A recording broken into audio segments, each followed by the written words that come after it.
اعوذ باللہ من الشیطان الرجیم بسم اللہ الرحمن الرحیم نحن نقص علیک نبأہم بالحق، اے نبی ہم آپ کو ان کا یہ قصہ سنا رہے ہیں، بیان کر رہے ہیں ان کے حالات حق کے ساتھ، صحیح بلا کم و کاسٹ۔ انہم فتیۃ آمنوا بربہم، وہ چند نوجوان تھے جو ایمان لائے اپنے رب پر، توحید کے ساتھ ایمان لانے والے، وزدناہم ھدی، اور ہم نے ان کی ہدایت میں اور اضافہ فرمایا۔ وَرَبَطْنَا عَلَىٰ قُلُوبِهِمْ، ہم نے ان کے دلوں کو ڈھارس دی، مضبوطی دی، دلوں کے اندر ثبات پیدا کر دیا۔ اِذْ قَامُوا، جب وہ بادشاہ کے دربار میں کھڑے ہوئے، اور جیسے کبھی حضرت ابراہیم علیہ السلام نے بات کی تھی اسی طرح ڈٹ کر انہوں نے بات کی۔ اِذْ قَامُوا فَقَالُوا، اور انہوں نے کہا ربنا رب السماوات والارض، ہمارا رب تو وہ ہے جو آسمانوں اور زمین کا رب ہے، ہم کسی اور رب کو ماننے کے لیے تیار نہیں، کسی اور دیوی کو، کسی دیوتا کو، کسی بت کو ہم ماننے کو تیار نہیں۔ لن ندعو من دونہ الہا لقد قلنا اذا شططا، ہم اس کے ایک الہ کے سوا کسی اور کو پکارنے کے لیے تیار نہیں ہیں، ہم نے اگر ایسی کوئی بات کہی تو یہ تو عقل سے بہت دور کی بات ہو جائے گی۔ ہؤلاء قوم اتخذوا من دونہ آلہہ، یہ جو ہماری قوم ہے اس نے بہت سے آلہہ جو ہے اختیار کر لیے ہیں اللہ کے سوا،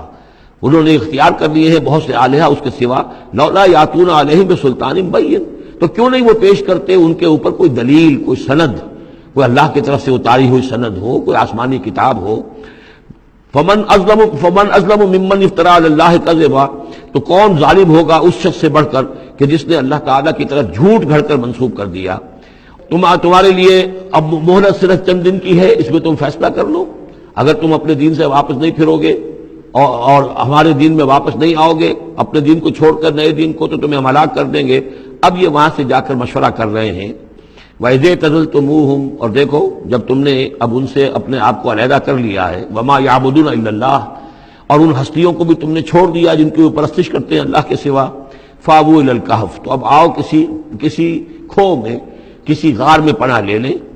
يَنشُرْ لَكُمْ رَبُّكُم مِّن رَحْمَتِهِ، تمہارا رب تمہارے لیے وہاں کوئی رحمت کا سامان کر دے گا۔ وَيُهَيِّئْ لَكُم مِّنْ أَمْرِكُم مِّرْفَقًا، اور تمہارے معاملے کے اندر اللہ تعالیٰ خاص اپنی طرف سے کوئی نرمی اور کوئی آسائش کا سامان پیدا فرما دے گا۔ وَتَرَى الشَّمْسَ إِذَا طَلَعَت تَزَاوَرُ عَنْ كَهْفِهِمْ ذَاتَ الْيَمِينِ، اور تم دیکھو کہ سورج جب طلوع ہوتا تھا تو وہ ان کی اس غار سے کنی کتراتا ہوا داہنی طرف نکل جاتا تھا، یعنی براہ راست دھوپ جو ہے اس میں نہیں آتی تھی۔ وَإِذَا غَرَبَتْ، جب ڈوبتا تھا تَقْرِضُهُمْ ذَاتَ الشِّمَالِ، تو بھی وہ کنی کترا جاتا تھا بائیں طرف۔ تو گویا کہ سورج جو ہے یوں جا رہا ہے اور اس غار کا جو منہ ہے وہ شمال کی طرف ہے، لہذا براہ راست جو ہے داہنی طرف سے ہو کر بائیں طرف سے ہو کر سورج نکل گیا، دھوپ جو ہے براہ راست اس پر نہیں آ رہی۔ اسی اصول پر آج کل جو بڑی بڑی بلڈنگز بنتی ہیں جو کارخانوں کی اور ملز کی، اس میں یہ نارتھ لائٹ شیلز بنائے جاتے ہیں، ایسے شیل روف کی ہوتے ہیں کہ جس میں پھر جو روشنی جو ہے وہ نارتھ کی طرف سے لیتے ہیں، کیونکہ ہمارے ہاں جو سورج ہے وہ کبھی بھی نارتھ میں نہیں جاتا، لہذا جو ہے سورج براہ راست کبھی نہیں آئے گا بلکہ انڈائریکٹ لائٹ آئے گی۔ وَهُمْ فِي فَجْوَةٍ مِّنْهُ، اور وہ جو اس غار تھی اندر سے کھلی تھی، اس کھلی غار کے اندر جا کر وہ لیٹ گئے، سو گئے۔ ذَلِكَ مِنْ آیَاتِ اللَّهِ، یہ اللہ کی نشانیوں میں سے ہے۔ مَن يَهْدِ اللَّهُ فَهُوَ الْمُهْتَدِ، جس کو اللہ ہدایت دیتا ہے وہی ہے کہ جو ہدایت یافتہ ہوتے ہیں۔ وَمَن يُضْلِلْ فَلَن تَجِدَ لَهُ وَلِيًّا مُرْشِدًا، اور جس کو اللہ تعالیٰ گمراہ کر دے، جس کی گمراہی کا فیصلہ فرما دے، پھر اس کے لیے تم نہیں پاؤ گے کوئی بھی جو حمایتی ہو، مددگار ہو، اس کو راہ پر لانے والا۔ وَتَحْسَبُهُمْ أَيْقَاظًا، صورتحال ایسی تھی کہ تم اگر اس کو دیکھتے تو یہ سمجھتے کہ وہ جاگ رہے ہیں، وَهُمْ رُقُودٌ، حالانکہ وہ سو رہے ہیں۔ وَنُقَلِّبُهُمْ ذَاتَ الْيَمِينِ وَذَاتَ الشِّمَالِ، ہم ان کو کروٹیں بھی دلواتے رہے، داہنی طرف بھی بائیں طرف بھی، تاکہ یہ کہ وہ بیڈ سورز نہ ہو جائیں، ہم جدید اصطلاح میں اگر استعمال کریں تو کروٹ بھی دلوا رہا ہے اللہ تعالیٰ۔ اللہ تعالیٰ کو ہر قدرت حاصل ہے، اس کے فرشتے معمور ہیں جو کر رہے ہیں، نرسنگ بھی ہو رہی ہے۔ ذات الشمال وکلبہم باسط ذراعیہ بالوسید، ان کا ایک کتا بھی تھا جو اپنے دونوں ہاتھ پھیلا کر، دونوں اگلے جو ہے پاؤں جو ہاتھ اس کو سمجھیے، اور اس کے کوئی بہت ہی خونخوار قسم کا کتا تھا جو اس غار کے منہ پر اپنے دونوں ہاتھ پنجے آگے پھیلا کر بیٹھا ہوا زور سے۔ اس کا نتیجہ کیا نکلتا تھا؟ لَوِ اطَّلَعْتَ عَلَيْهِمْ، اگر اچانک تمہارا کہیں وہاں گزر ہو جائے، لَوَلَّيْتَ مِنْهُمْ فِرَارًا وَلَمُلِئْتَ مِنْهُمْ رُعْبًا، تو وہاں سے تمہارے اوپر غضب طاری ہو جائے، خوف طاری ہو جائے، اور میں وہاں سے تم بھاگو، کہ بڑا بھیانک منظر ہے، ایک کہف ہے، اندر اندھیرا ہے، اور آگے جو ہے بڑا کوئی ٹیریئر بل قسم کا کتا جو ہے وہ بیٹھا ہوا ہے، خوفناک قسم کا، اور اس نے اپنے پنجے بھی آگے کیے ہوئے ہیں۔ وَلَمُلِئْتَ مِنْهُمْ رُعْبًا وَكَذَلِكَ بَعَثْنَاهُمْ، اسی طرح پھر ہم نے انہیں ایک وقت میں اٹھایا، لِيَتَسَاءَلُوا بَيْنَهُمْ، تاکہ وہ آپس میں ایک دوسرے سے سوال کریں۔ قال قائل منہم کم لبثتم، ان میں سے ایک نے کہا کتنے عرصے یہاں ہم رہے ہوں گے، کیا خیال ہے آپ کا؟ قالوا لبثنا یوما او بعض یوم، انہوں نے کہا کہ ہم رہے ہوں گے ایک دن یا دن کا کچھ حصہ، تھوڑی سی نیند ہم نے لی ہے، استراحت کی ہے، اور کیا کیا ہے۔ قالوا ربکم اعلم بما لبثتم، کچھ اور تھے انہوں نے کہا چھوڑو اس بات کو، اللہ تمہارا جانتا ہے کتنی دیر رہے، 2 گھنٹے رہے، 2 دن رہے، کیا پتا، ہمیں کیا معلوم۔ فبعثوا احدکم بورقکم ھذہ، تو لو یہ چاندی کا سکہ، ورق جو ہے چاندی کو کہتے ہیں، تو اس کو دے کر ایک آدمی کو بھیجو الی المدینۃ، شہر کی طرف، فلینظر، وہ دیکھے، ایھا ازکی طعاما، کہاں سے کوئی پاکیزہ خوراک مل سکے۔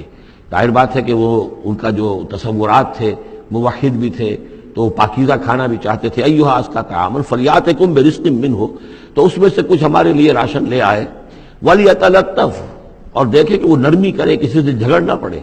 کہیں کسی سے جھگڑ پڑا اور جھگڑنے کی وجہ سے پھر کوئی شکل ہو جائے تو ہم تک لوگ پہنچ جائیں، تو بڑی نرمی کے ساتھ وہ معاملہ کرے۔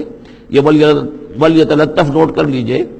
یہ تعداد حروف کے اعتبار سے قرآن مجید کا نصف ہے۔ ولیتلطف کا تے نصف اول میں ہے، لام یہ نصف ثانی میں ہے، یہ نصف ہے تعداد حروف، الفاظ نہیں، حروف، الفابیٹس جو ہیں، جو حروف کی گنتی کی گئی ہے اس کے اعتبار سے یہ ٹھیک نصف ہو گیا، آدھے حروف اس کے تا پر پورے ہو گئے اور بقیہ آدھے جو ہیں شروع ہو رہے ہیں لام سے۔ ولیتلطف، اور نرمی کا معاملہ رکھے، ولا یشعرن بکم احدا، اور ایسا نہ ہو کہ وہ ہمارے اوپر متنبع کر دے، لوگوں کو مطلع کر دے، اس کا ذریعہ بن جائے۔ ان یظہروا علیکم، اگر وہ تمہارے اوپر غالب آ گئے اور قابو پا لیا انہوں نے تم پر، یرجموکم، یا تو تمہیں رجم کر دیں گے، اب سنسار کر دیں گے،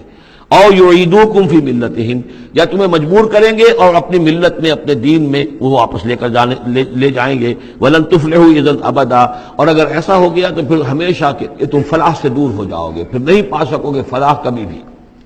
وَكَذَلِكَ أَعْثَرْنَا عَلَيْهِمْ، اس طرح ہم نے مطلع کر دیا ان لوگوں پر، یعنی اب وہاں کے لوگوں نے، شہر کے لوگوں کو مطلع ہو گئے کہ یہ لوگ، ظاہر بات ہے کہ بڑا ایک چرچا ہو گیا ہوگا یہ کون ہے۔ اب اس نے بات بتائی، پھر وہ آئے تو معلوم ہوا کہ ہاں واقعتاً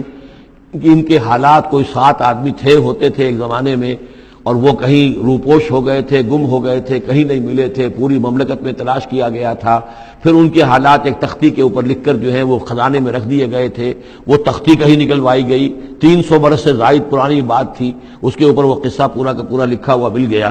تو وہ ساری چیز جو ہے وہ بات کھل گئی۔ وَكَذَلِكَ أَعْثَرْنَا عَلَيْهِمْ، اور اس طرح ہم نے یہ بات ظاہر کر دی ان پر، لِيَعْلَمُوا، اب اس سے کیا کیا چیزیں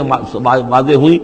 ان وعد اللہ حق وان الساعۃ لا ریب فیہا، اللہ کا وعدہ سچا ہے اور یہ کہ قیامت کے بارے میں کوئی شک نہیں ہو سکتا، آتیۃ لا ریب فیہا، وہ آ کر رہے گی۔ اس لیے کہ جب 300 برس تک ایک آدمی سویا رہ سکتا ہے اور پھر وہ اٹھ گیا تو کیا مشکل ہے اللہ کے لیے کہ وہ جو مر چکے ہوں ان کو دوبارہ زندہ کر دے۔ اذ یتنازعون بینہم امرہم، اب وہ ان کے بارے میں آپس میں جھگڑنے لگے کہ کیا کرنا چاہیے ان کا معاملہ، وہ تو جا کر اپنی غار کے اندر دوبارہ سو گئے اور اب اللہ نے ان کے اوپر موت جو ہے حقیقی موت وارد کر دی، اب کیا کرنا چاہیے۔ اذ یتنازعون بینہم امرہم، تو انہوں جبکہ وہ آپس میں جھگڑ رہے تھے، فقالوا ابنوا علیہم بنیانا، کچھ لوگوں نے کہا کہ یہاں پہ ایک یادگار تعمیر کر دی جائے، ایک عمارت تعمیر کی جائے، معلوم ہو کہ یہاں اتنا بڑا واقعہ ہوا ہے تو اس کے پاس ایک یادگار تعمیر ہو۔ ربہم اعلم بہم، ان کا رب ان سے اب بہتر واقف ہے۔ قال الذین غلبوا علی امرہم، تو جن لوگوں کی بات مانی گئی، جو غالب آئے اپنی رائے کے اعتبار سے، انہوں نے یہ کہا لنتخذن علیہم مسجدا، کہ اب ہم یہاں پر ایک مسجد تعمیر کریں گے ان کی یاد میں۔ اب یہاں تک کا واقعہ بیان کر کے فرمایا سیقولون ثلاثۃ رابعہم کلبہم، یہ لوگ کہیں گے کہ وہ 3 تھے اصحاب کہف اور چوتھا تھا ان کا کتا۔ وَيَقُولُونَ خَمْسَةٌ سَادِسُهُمْ كَلْبُهُمْ، اور کچھ یہ کہیں گے کہ نہیں وہ 5 تھے اور چھٹا تھا ان کا کتا۔ رجمم بالغیب، یہ ساری باتیں جو یہ کہہ رہے ہیں یہ اندھیرے کے اندر ٹامک ٹوئیاں ہیں، یہ تیر تکے چلا رہے ہیں اندھیرے کے اندر۔ وَيَقُولُونَ سَبْعَةٌ وَثَامِنُهُمْ كَلْبُهُمْ، اور ان میں سے کچھ وہ بھی ہیں جو کہتے ہیں کہ وہ 7 تھے اور 8واں ان کا کتا تھا۔ قُلْ رَبِّي أَعْلَمُ بِعِدَّتِهِمْ، کہہ دیجئے کہ میرا رب زیادہ بہتر جانتا ہے کہ ان کی تعداد کتنی تھی۔ مَا يَعْلَمُهُمْ إِلَّا قَلِيلٌ، نہیں جانتے اس چیز کو مگر بہت کم لوگ۔ یہاں قرآن مجید نے صراحت تو نہیں کی، لیکن مفسرین کا کہنا یہ ہے کہ بٹوین دی لائن بتا دیا کہ یہی رائے صحیح ہے، اس لیے کہ ثلاثۃ رابعہم کلبہم، خمسۃ سادسہم کلبہم، درمیان میں واو نہیں ہے، لیکن سبعۃ وثامنہم کلبہم اس کے اندر جو ہے زور ہے۔ دوسرے یہ کہ جب وہ جاگے تھے تو ایک نے سوال کیا تھا کتنے دن ہم رہے ہوں گے، پھر جواب میں تین نے کہا تھا ایک دن، یا اس کا کچھ حصہ اس لیے کہ تین سے کم پر جمع کا اطلاق نہیں ہو سکتا، قالو جو ہے صیغہ جمع کا ہے، تین سے کم پر نہیں، دو ہوتے تو قالا ہوتا۔ اسی طریقے سے پھر جنہوں نے یہ کہا کہ چھوڑو اس مسئلے کو اور کسی کو بھیجو کھانا لانے کے، وہ بھی کم سے کم تین تھے، اس لیے کہ وہ بھی قالو کے لفظ کے ساتھ ہے، تو تین جمع تین اور ایک پوچھنے والا، وہ سات بن گئے۔ ویسے یہ کہ گبن کی کتاب میں بھی میں نے آپ کو بتایا 7 سلیپرز، یہ گویا کہ ان کی ہاں بھی جو ٹریڈیشنز ہیں ان کی روایات جو تاریخی چلی آ رہی ہیں، ان میں یہ کہانی کے طور پر یہ چیز موجود ہے ان کے لٹریچر کے اندر۔ تو گویا کہ اللہ نے تائید اسی کی ہے، لیکن یہ کہ اس میں جھگڑنے کی ضرورت کیا ہے؟ فلا تمہارے فیہم الا مران ظاہرا، تو اس معاملے کے اندر اے نبی آپ ان سے کچھ زیادہ جھگڑیے مت، ولا تستفت فیہم منہم احدا، اور نہ ہی ان چیزوں کے بارے میں ان میں سے کسی سے پوچھیے، اس لیے کہ یہ چیزیں ایسی نہیں ہیں، اسی میں ہمارے لیے ہدایت ہے۔ جو چیز دینی اعتبار سے اہم نہ ہو، اور جو خاص طور پر جو ہمارے لیے جو اصل مسئلہ اس وقت ہے، اقامت دین کی جد و جہد اصل مسئلہ، اس کے اعتبار سے جس کی اہمیت نہ ہو، اس کے بارے میں زیادہ چھان بین کرنا، زیادہ بحث و نظام میں پڑھنا جو ہے وقت ضائع کرنا ہے، بلکہ وہ اپنی اس جد و جہد کو نقصان پہنچانے والی بات ہے۔ فلا تمہارے فیہم الا مران ظاہرا ولا تستفت فیہم منہم احدا، صدق اللہ العظیم۔